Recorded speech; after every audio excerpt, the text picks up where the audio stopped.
Well, good morning. Good afternoon. I'm so used to saying good morning. How are you guys? Thank you for coming on this afternoon. We appreciate it big time. So let me say hello to a few of our dear friends and our afternoon friends. And we want to say hello to Mike from Norland. It don't matter if it's morning or afternoon. Mike is right up at the top saying hello. Okay. And we're going to say hello to Rosa from Montreal. Nativity, good morning. And April, how are you? And Mackenzie, Betty Lynn from Brantford, Kathy.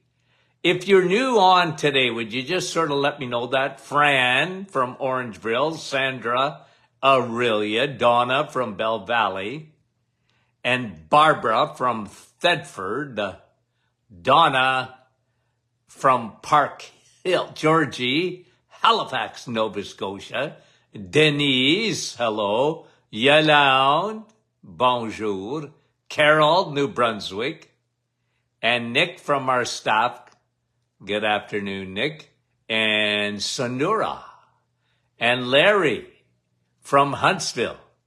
And Mackenzie's telling us she's new here. Well, Mackenzie, thanks for coming on. Barbara, Nova Scotia. Gertie, Burlington. Bonnie, how are you? And Francis from Vaughan Shirley, Twingate, Newfoundland. And Bonnie, how are you?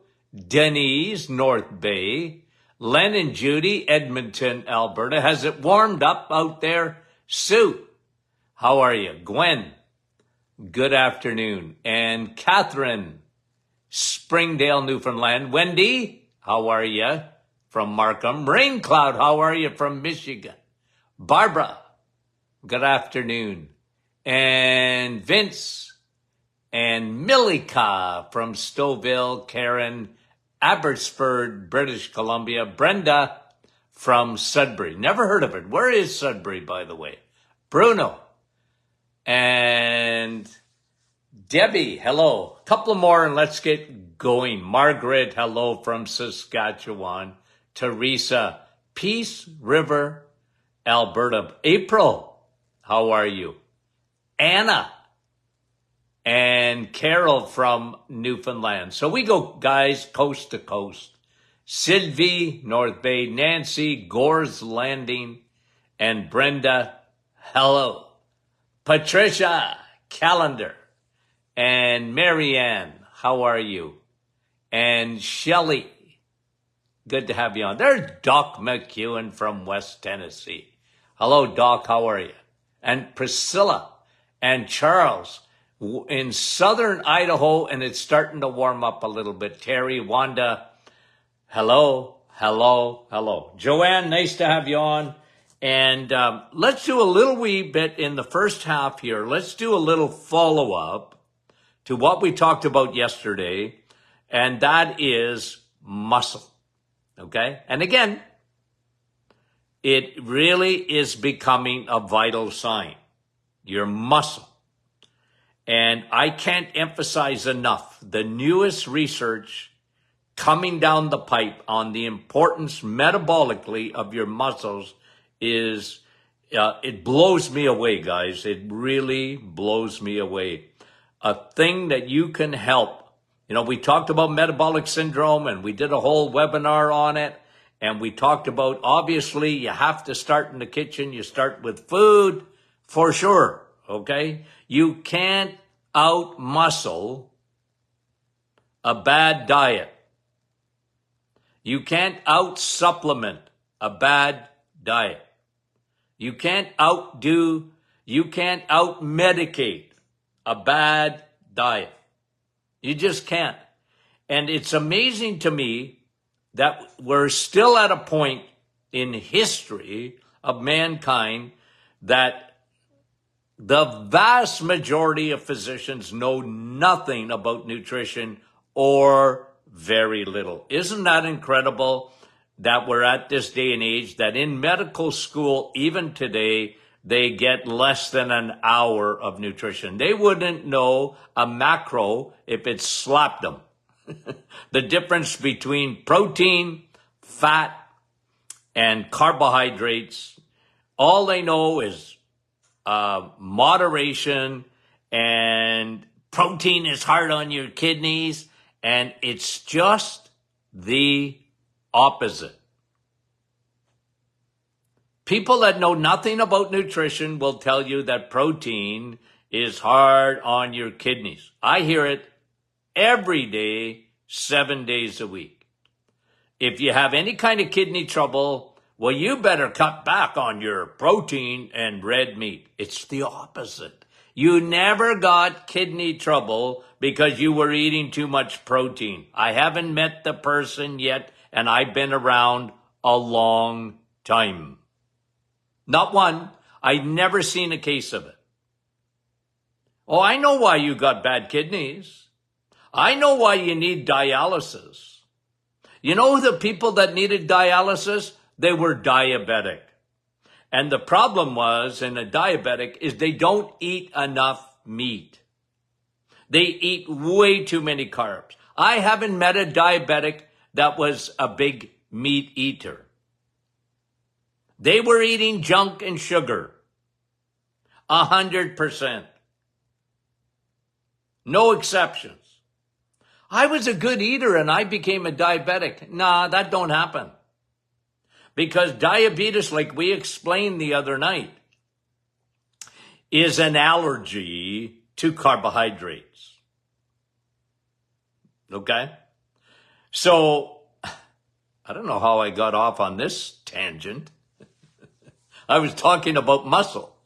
But, coming back, by the way, the number one food for muscle building, if you're going to eat, you need protein.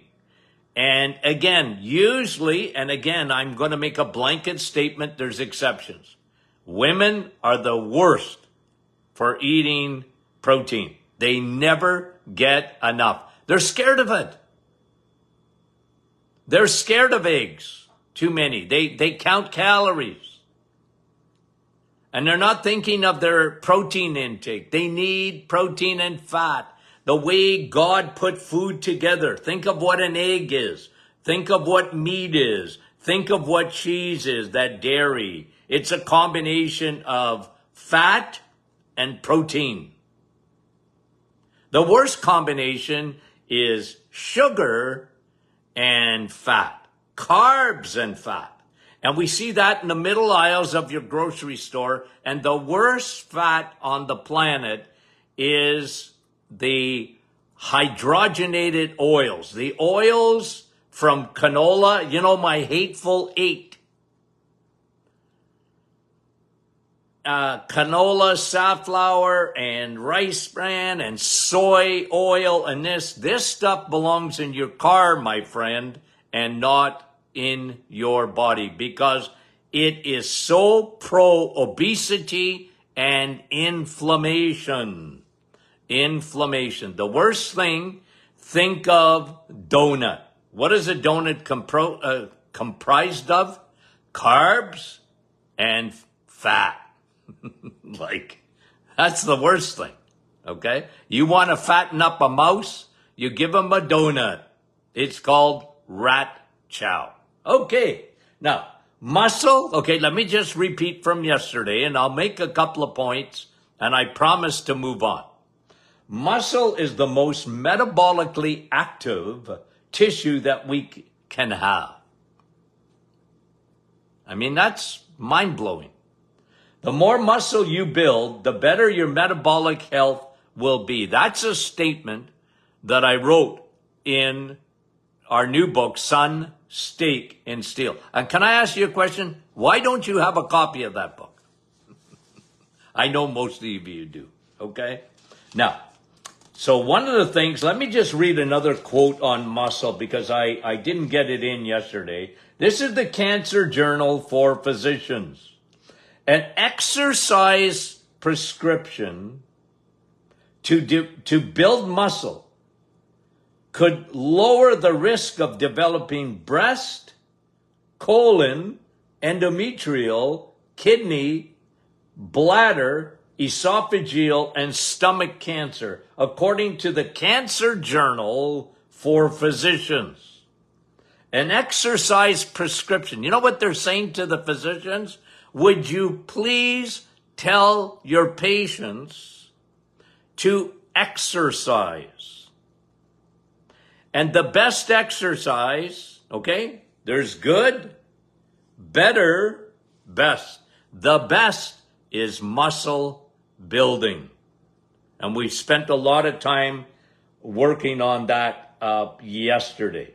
Harvard Health said, resistant training is arguably the most important interventional strategy for overall health and well-being, and a large percent of the population isn't aware of its vast benefits. Harvard Health, resistant training. Resistant training. Folks, I hope you got the memo. Now, I want to encourage you, because here's some stuff on walking, okay? 2 new studies on walking. Let me get them out, okay? Okay, walking. A 20-minute walk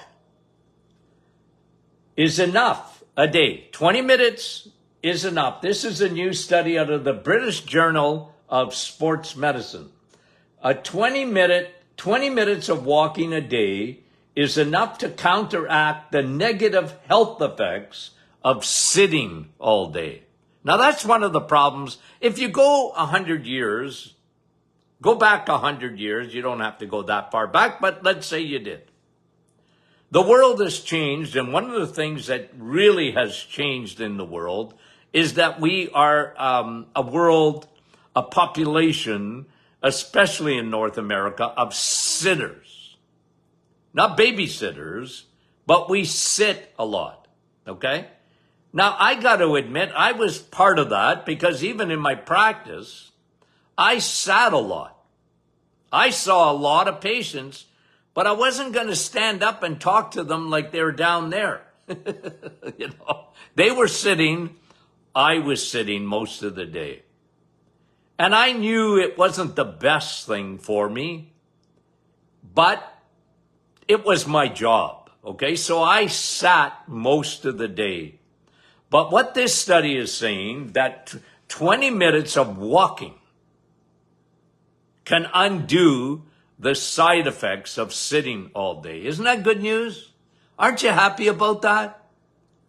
So, look, again, there's good, better, best. Okay?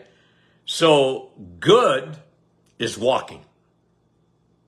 So if you can walk, and you know, a lot of people have trouble. They got bad hips and knees, and they can't move around. Well, you get strong then. You can do resistant exercises sitting if you have to, or standing in place where you don't have to walk or whatever. But if you can walk, 20 minutes a day is tremendous, and it will undo all that sitting. Okay? It will undo all that sitting. Okay? Now, I'm going to tell you, that was out of the British Journal of Sports Medicine. This one here is walking 10,000 steps a day. Now, do you have a watch, a Fitbit? I hate them. I don't like people telling me how many steps I've taken. Okay? But if you have a Fitbit or a watch, walking 10,000 steps a day, Journal of the American Medical Association Neurology says if you walk 10,000 steps a day, you get a 51% lower risk of dementia. Walk? walk, and you preserve your brain. Now that's worth it, guys. You know that. Dr. McEwen and I are going to team up to write a book on mental health, brain health. And, this is an important thing for the memory, isn't it? Think about that. 51% decrease in if you walk 10,000 steps a day. That's fabulous. That's fabulous. So if you want to measure out, a lot of people like measuring. I don't. Okay. Journal of American Medical Neurology, Association Neurology, and the British Journal of Sports Medicine are telling us to walk. I love walking, by the way. My days off from the gym are walking. I love walking. Okay? And we talked about this the other night, that walking after a meal really helps to regulate blood sugar. And if you can regulate blood sugar rapidly like that with a walk, just think of what it's doing to keep your insulin resistance down. Now remember, the other night we spent the vast majority of our time talking about insulin resistance, because at the end of the day, that is what the cause of metabolic syndrome that 93% of the population suffer from. Okay? Great studies, eh? Okay, now I'm going to do another one, and I'm going to surprise you with this. Okay? I'm going to surprise you with this. I'm going to talk about coffee. Surprise! I never talk about coffee. Tony Jr. the other night, he turns to me, and we're starting off with talking about supplements, okay, for metabolic syndrome. And Dad, what are your favorite supplements? And the first thing I said out of my mouth, because he knew it, and he said, what's your favorite supplement? I said, coffee. And guys, if you have known me for any length of time, I thank you for all the new folks coming on, by the way. And I was telling our audience, maybe a week or two ago, we hit over 4 million downloads on the Doctor Is In podcast. Guys, it's just incredible, okay? And thanks for all the new folks. And, I never talk about coffee, and I should. No, I'm being facetious, okay? I always talk about coffee. But they made a new discovery. I didn't even know. Who knew? I didn't even know that. Look, you guys know, like I said, if you followed me for any length of time, radio show for 20 years, I used to double down. And remember, we did a live program. People come in and they want to challenge me on the coffee thing because they thought I was crazy. Okay? And they're probably right that I'm crazy. But they were wrong about coffee. And I used to say, nah, it's not acidic. Okay? It's not acidic. That's why they thought it was so bad for you. And then they had caffeine, and caffeine kills you, and it's hard on your kidneys, and it's dehydrating, and you're going to strip away all your electrolytes. And I heard it all, every excuse, and I was always pushing back against that. Always say, no, you're not right about that. And isn't it interesting that we've really turned the corner on coffee? Like, there's a lot of people that got converted to coffee's actually very good for you. So don't, forget about the nonsense you hear, because it is nonsense. It's not backed up by science. Coffee is not acidic. If the bean is acidic, I can tell you by the time it gets into your gut and gets into your body, it will become alkaline. Coffee is so good for you. It's not acidic. It does not make your body acidic at all. The opposite. Okay, back to the headlines, okay? Back to the headlines. New study done on coffee. And by the way, listen to this. I didn't know this statistic till I read this article. It said that 81% of Americans, okay, so I don't know what it is in Canada, but Canada's famous for coffee too. Tim Hortons. Okay, now my hometown, okay, for all you people listening, Tim Horton grew up and played his hockey. He was a hockey player, and then he developed the Tim Horton franchise.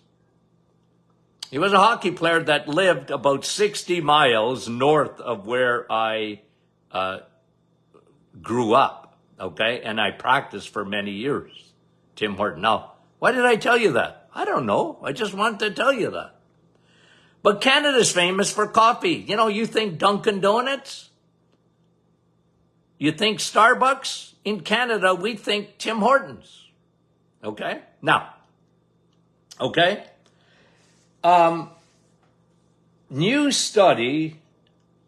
Oh, I didn't finish. 81% of Americans, okay? 81% of Americans drink, on average, 2 cups of coffee a day. 81%? That's incredible. That's good. Now, depending on what you put in your coffee, okay? And I'll talk to you about that in a minute. Now, back to the study. Brand new study on coffee and memory. Is walking good for your memory? Yep. 10,000 steps a day. 51, was it 51 or 61? Show you what my memory's like. Okay. Was it 51 or 61? Come on. 51%.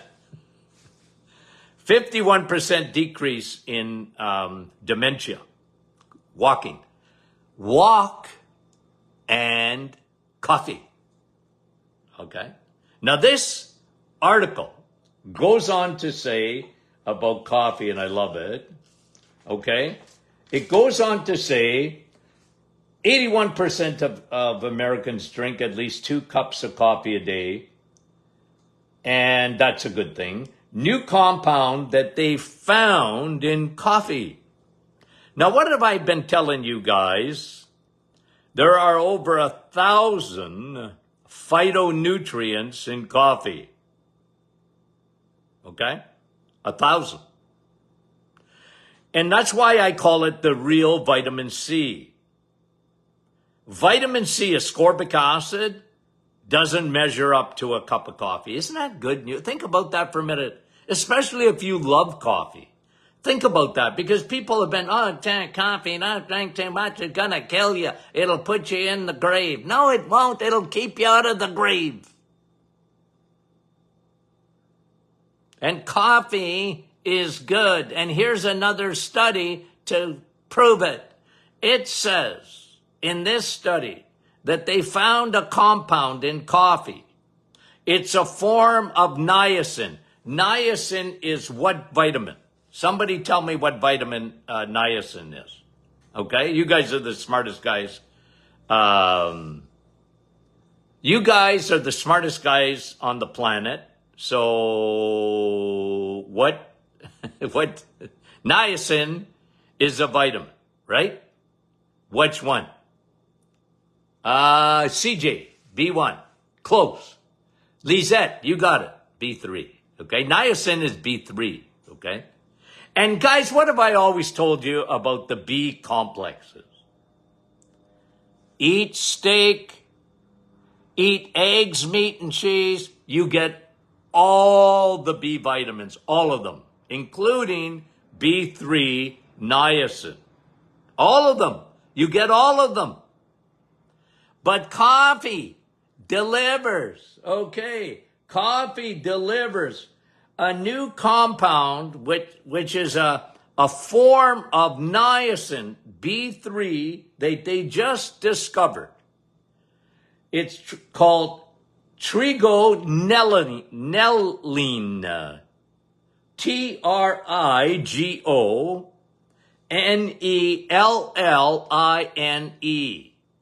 You want to pronounce it? I don't know. I called it trigonelline.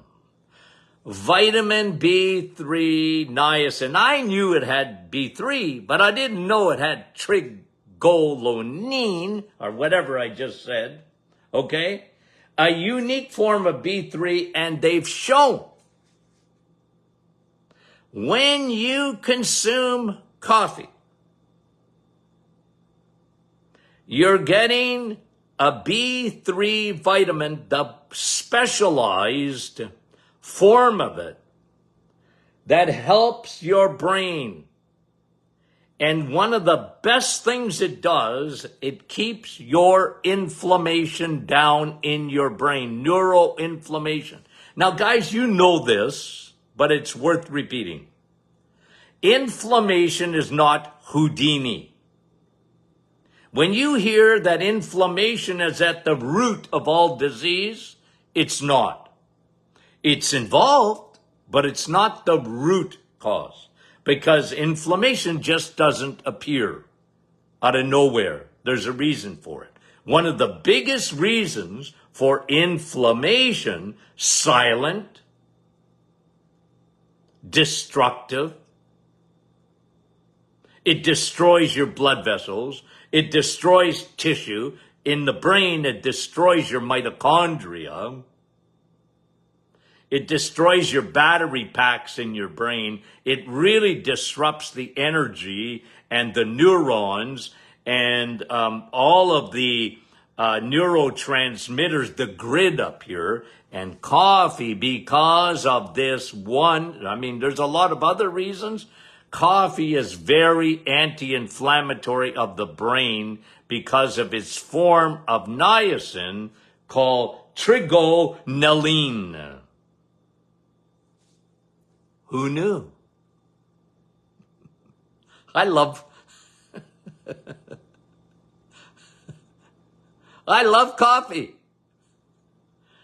What's the best way to drink coffee? Black. Okay? Now look, don't put milk in coffee. Don't put oat milk in coffee. Don't put any plant milk in coffee. Lay off that stuff. It's no good for you. Don't touch it. If you got to put some stuff in your coffee, put cream in it.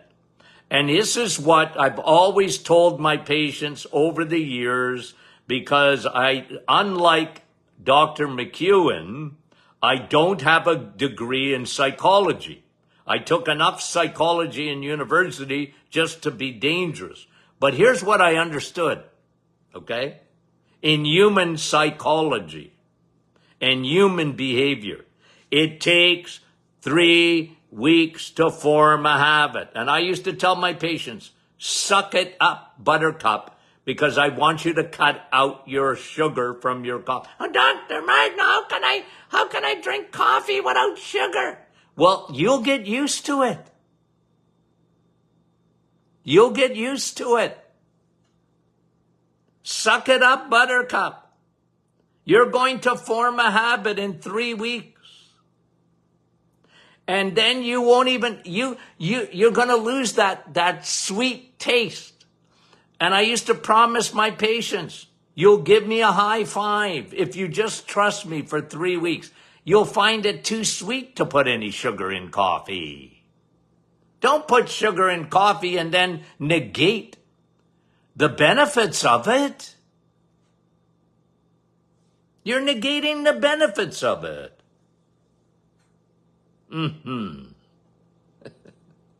Okay. Isn't that good news? And I know people are going to ask, how much coffee, doc, can I have? Look, here's the sweet spot of all the research if I put all the research for coffee together, all of it, and my personal clinical experience, 4 cups of coffee a day. Okay? Now, You can have less. You can have a little bit more. Okay? But 4 is the sweet spot. Okay? 4 cups of coffee a day. Most of the research is based on 4 cups of coffee a day. The benefits. Now, you get benefit just from drinking coffee. Don't you love coffee? Isn't that good news? Imagine coffee being a supplement.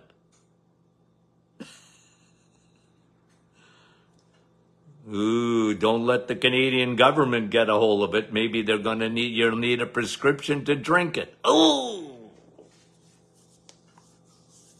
You want to get me going? That'll get me going. Okay. Okay, now I might test you on that. What form of B3 is found in coffee? It is not found in tea, by the way. You teetotalers. I feel sorry for you. I always have. Why would you drink tea when you can have a coffee? Anyway, I get it. Some people just don't like coffee. But remember, you're in the minority. 81% of Americans drink at least 2 cups of coffee a day. Guys, thanks for watching today. We appreciate it so much. You have no idea how much we appreciate it. We love you so dearly, and I mean that, okay? When I say I love you, do you think I'm just kidding? I love you. And have I told you lately how smart you are? You guys are unreal. I don't have to wait long to get the right answer when I do a little quiz with you. You're so stinking smart. And for those new folks that have come on, of course, so many people, we just never see their name or whatever, okay? And that's good. That's all right, okay? We love you. If you don't say hello, we still love you, okay? And tomorrow, if you can, I'll be back in the morning. And I always say Lord willing, because who knows, right? But tomorrow morning is Question and Answer Friday. It's always fun. And we're going to round up the questions as soon as we can from the seminar. The webinar. We didn't answer half of them. Guys, we love you dearly. We'll talk to you soon.